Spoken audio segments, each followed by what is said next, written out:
Dr. Capiano, I think you can tell from the questions, the inquiries here, that each of us wants to see that the EIA continue to play that role of a very unbiased, a very much an independent agency. And I hope that's where my colleagues are trying to go with this.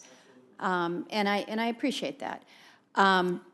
Because I do think if you were to say that this is my position, rightly or wrongly, there will be others in the future that will say, aha, that conclusion that was reached through EIA is because you have an administrator that has taken such position. It's a difficult place for you to walk because I think, I think around here, it's important that we be able to articulate where we come from on these issues. But again, you are being asked to head an agency that is a pretty analytical agency. And if it's not analytical and weighing evenly all the data that comes in, I do appreciate the recognition, though, that it's important that that data be good, solid, unbiased, and you know, not the garbage in, garbage out, but the good in, good out. So let me ask you about the just the data collection. You know, there's an incredible amount that is collected out there. This is the world of big data today. But having said that, there comes a point where the EIA doesn't necessarily need to be expanding the amount of data that it collects. You have overlapping data requirements that come to other agencies, whether it's other agencies within DOE or FERC, CFTC.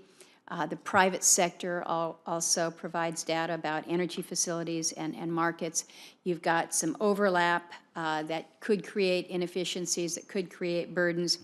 Can you speak just a little bit to the effort that I think is important to avoid duplicative or perhaps overlapping, but also to making sure that as we seek to have as much data as we need, we're not expanding it so far that perhaps we have additional cyber risks, intrusions into privacy.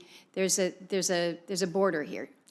So I can say that if I am appointed to this position, that one of the first actions I would take is going through the strategic plan and understanding the priority of the objectives, and then looking at how to achieve the objectives in the most efficient and effective way with the budget that we have.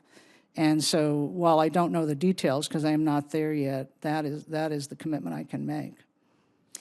Are you concerned when we talk about cyber security and these risks? Can you speak to that aspect of it? I am very concerned, but again, I'm not in a position to talk about the details because I don't know these details yet because I'm not part of EIA. I consider it a very important topic, and it's something that we all know that we need to be working to improve and secure ourselves, and that the EIA data, I am sure, has a role in that. And so I really do look forward to going through the strategic plan and setting the priorities and looking for the balances that are required. And we all know there's never enough money to accomplish everything. And so making very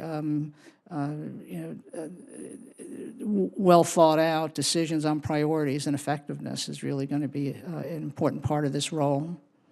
Well, we talk a lot in this committee about cybersecurity. It's important on a host of different levels. But recognizing just the volume of data that EIA collects, some relating to critical infrastructure, other relating to data critical to well-functioning markets, I think it is important that cyber be a high priority issue within the EIA and making sure that, that whether it's the regulations, but again, making sure that our critical infrastructure within the energy space is not compromised. Mr. Petty, one last question for you here, and that's relating to water infrastructure. We certainly recognize the need for water infrastructure, for hydropower, and for flood control projects to protect against drought. You mentioned stream gauges in Alaska. I continue to be astounded at how woefully inadequate our ability to just monitor or even get a baseline of what we have with our water resources. We've got extraordinary water resources, but when you have development in a certain area, before you proceed with that, you need to have an understanding as to the adequacy of your water sources. I guess, in terms of water infrastructure and water management issues, how big of a priority do you see this in this new role that you have been nominated to fill? Yeah, well, Senator, thank you so much for the question, and it is a priority. The infrastructure aspect that we really need to be looking at, even within this body, that even have had multiple hearings here, have specifically talked about surface, subsurface infrastructure, specifically with water, pertaining specifically to Alaska.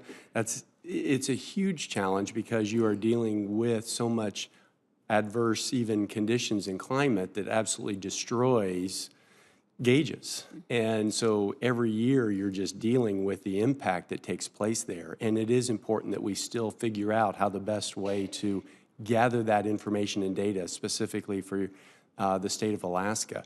I'm really confident in which is also under the U.S. geological purview, which is remote sensing capabilities, the technology that continues to develop, obviously the importance of Landsat, which also comes to this committee on these different areas and issues. So I really look forward to working with you and your staff on both sides of the aisle specifically on how we can continue to better gather information and data for infrastructure development, as well with water quantity, and water quality.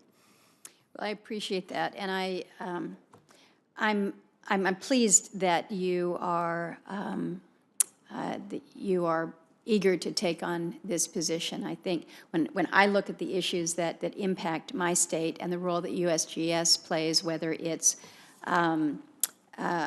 with mineral security that we mentioned or hazards, we've got our share of volcanoes and earthquakes and landslides and wildfires and flooding. USGS does considerable and important work there. And then on the water side, again, very, very important. So appreciate you bringing your expertise to bear on this, and look forward to working with you.